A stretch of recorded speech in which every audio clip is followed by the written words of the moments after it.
நம்மளுடைய இன்கார்ப் அட்வைசர்ஸ் சேனல்ல next 50 days 50 marketing theories பத்தி தான் நம்ம பார்க்க போறோம். ஆல்ரெடி இது மார்க்கெட்டிங்ல இருக்கக்கூடிய தியரிஸ் தான். அதை எப்படி நம்மளுடைய ரியல் டைம் பிசினஸ்க்கு யூட்டிலைஸ் பண்ணிக்கலாம் அப்படிங்கிறத பத்தி தான் நான் என்னுடைய வீடியோஸ்ல இனி போஸ்ட் பண்ண போறேன். ஸோ உங்களுக்கு இது கண்டிப்பா ஹெல்ப்ஃபுல்லா இருக்கும். இது ஏதோ ஸ்டூடெண்டா இருந்தாலும் சரி, பிசினஸ் பீப்புளா இருந்தாலும் சரி.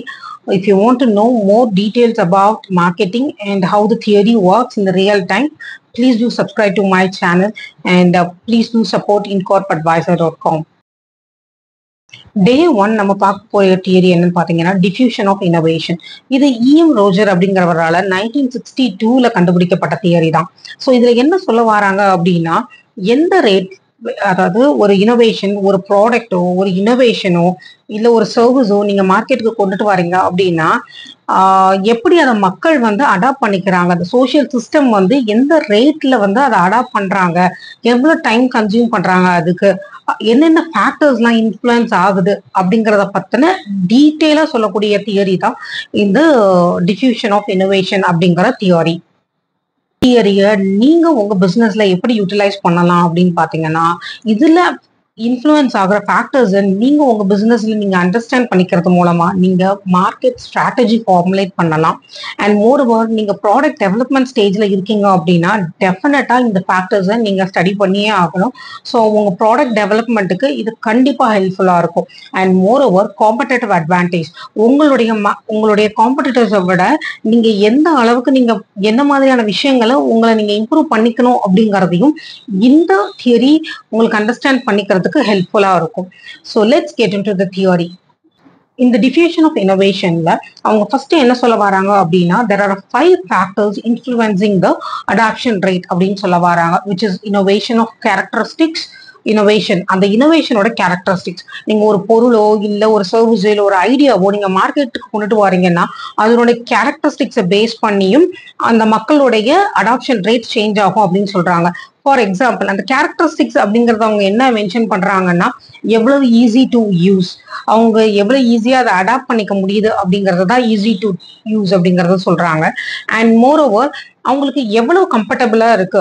ஸோ ஃபார் எக்ஸாம்பிள், ஒரு பேடிஎம் அப்படின்னு ஒரு டெக்னாலஜி வந்தது, பேமெண்ட் மெத்தடாலஜி வந்தது. ஸோ அது வந்து எவ்வளவு ஈஸியா இருக்கு மக்களுக்கு, யூசபிலிட்டி. அண்ட் மோர் ஓவர் மக்கள் வந்து இருந்த இடத்துல இருந்தே அவங்களால மணி டிரான்ஸ்ஃபர் பண்ண முடிஞ்சது ரேதர் தேன் த ட்ரெடிஷ்னல் மெத்தட். ஸோ மக்கள் ஈஸியா அதை அடாப்ட் பண்ணிக்கிட்டாங்க. And more over social norms, for example demonetisation நடந்துட்டு இருந்தது.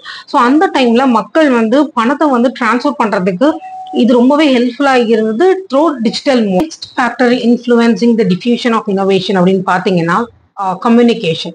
கம்யூனிகேஷன் அப்படிங்கிறது என்னத்தை குறிக்குது அப்படின்னு பாத்தீங்கன்னா, as a business person how you are going to market your product or a service or innovation or idea.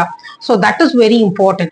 So அது மாஸ் மீடியாவா இல்ல சோசியல் மீடியாவா அல்லது இன்பர்சனல் டிஸ்கஷனா, ஸோ இந்த மாதிரியான மோட் நீங்க செலக்ட் பண்றது மூலமா உங்களுக்கு மக்களை ஈஸியா, ஐ மீன் உங்களுடைய கஸ்டமர்ஸ் கிளைண்ட்டை ஈஸியா ரீச் பண்றதுக்கு என்ன மோட் ஆஃப் கம்யூனிகேஷன் நீங்க யூஸ் பண்றீங்களோ அதை பேஸ் பண்ணியுமே அடாப்ஷன் ரேட் சேஞ்ச் ஆகும்னு சொல்றாங்க.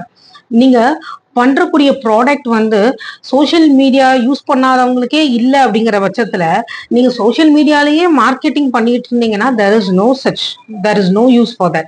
ஸோ அதனாலதான் என்ன மோட் ஆஃப் கம்யூனிகேஷன் ஃபார் என்ன டைப் ஆஃப் யூசர் அப்படிங்கறத அண்டர்ஸ்டாண்ட் பண்ணிக்கிட்டீங்க அப்படின்னா உங்களுக்கு ரியலி ஹெல்ப்ஃபுல்லா இருக்கும். நம்ம பார்க்க போறது என்ன அப்படின்னு பாத்தீங்கன்னா டைம். ஸோ மக்கள் வந்து ஒரு விஷயத்த டெசிஷன் மேக்கிங் ப்ராசஸ்க்கு நிறையவே டைம் எடுத்துப்பாங்க.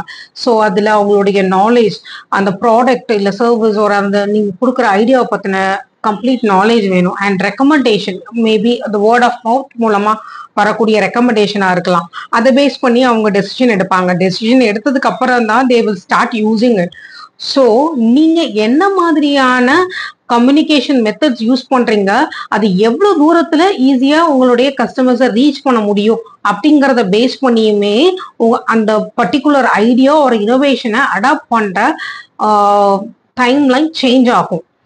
அண்ட் நெக்ஸ்ட் பாத்தீங்கன்னா social system. And more நம்மளுடைய சோசியல் சிஸ்டமே it is one of the factors influencing the adoption of innovation அப்படின்னு சொல்ல வராங்க. ஃபார் எக்ஸாம்பிள் இப்போ இந்த பேடிஎம்மே வந்தது அப்போ கரெக்டாக அது பார்த்தீங்கன்னா டிமானிட்டைசேஷன் டைம்ல தான் வந்தது. So people started using that digital method to transfer the money instead of the traditional method. And moreover இது அவங்களுக்கு நான் சொன்ன மாதிரியே அவங்களுக்கு ரொம்ப கம்ஃபர்டபுளாகவும் இருந்த இடத்துல இருந்து பண்ற மாதிரியும் இருந்தது, which is reduce the carbon prints. So இந்த மாதிரியான நிறைய சோஷியல் நார்ம்ஸ் அண்ட் சில ஃபேக்டர்ஸ் வந்து influencing the adoption of innovation அப்படின்னு சொல்றாங்க. The next factor, which is the most eminent factors in this diffusion of innovation பாத்தீங்கன்னா அடாப்டர்ஸோட கேட்டகரி. ஸோ இந்த அடாப்டரோட category அப்படின்னு பார்த்தீங்கன்னா அரௌண்ட் 5 கேட்டகரிஸ் ஆஃப் அடாப்டர்ஸ் இருக்காங்க. First innovators and the early adopters and the early majority and the later majority and laggards. So இந்த innovators அப்படி first பார்த்தீங்கன்னா innovators mostly இவங்க பார்த்தீங்கன்னா டெக்னிக்கல் ஓரியன்டா இருப்பாங்க. And more they are very familiar with technology. அவங்களாம் தான் வந்து பார்த்தீங்கன்னா இனோவேட்டர்ஸ் அப்படின்னு சொல்றாங்க.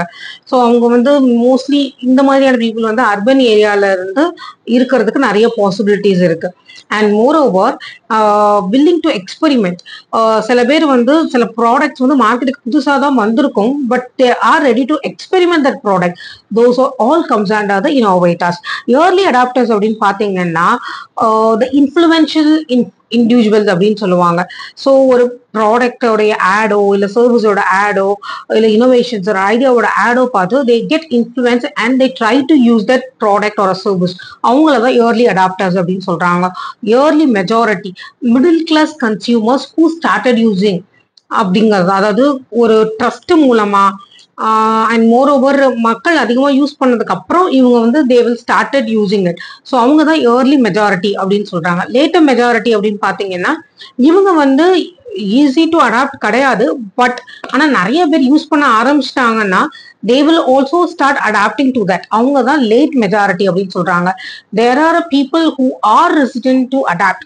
அவங்க வந்து there is no point like they will be stick with that traditional methods only.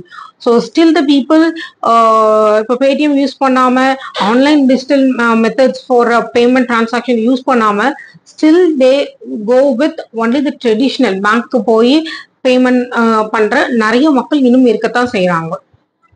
So இவங்கள தான் வந்து பாத்தீங்கன்னா ரெசிடென்ட் டு அடாப்ட் அப்படின்னு சொல்லுவாங்க.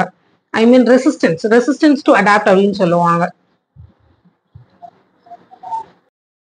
ஸோ நீங்க உங்களுடைய பிஸ்னஸுக்கு இந்த தியரியை யூட்டிலைஸ் பண்ணி உங்களுடைய கஸ்டமர்ஸ் யாரு, ஏர்லி அடாப்டர்ஸா, இனோவேட்டர்ஸா, ஒரு லேட் அடாப்டர்ஸா, ஸோ யாருன்னு கரெக்டா மிடில் கிளாஸ் அடாப்டரா அப்படிங்கிறத நீங்க ஐடென்டிஃபை பண்ணி அதுக்கு தகுந்தால ப்ராடக்ட் அண்ட் சர்வீஸ்க்கான ப்ரமோஷன்ஸ் அண்ட் என்ன மாதிரியான மோட் ஆஃப் கம்யூனிகேஷன் யூஸ் பண்ண போறீங்க அப்படிங்கிறத டிசைட் பண்ணிட்டு நீங்க உங்க பிசினஸ்ல இதை ஒர்க் அவுட் பண்ணி பார்க்கலாம். நீங்க இந்த மார்க்கெட் ஸ்டடியை உங்களுடைய பிசினஸ்ல இம்ப்ளிமெண்ட் பண்ணி பார்க்கணும் அப்படின்னு நினைக்கிறீங்கன்னா please do comment and we will support you and we will let you know how you can conduct this market study in your business and we will give you the result oriented findings to your business.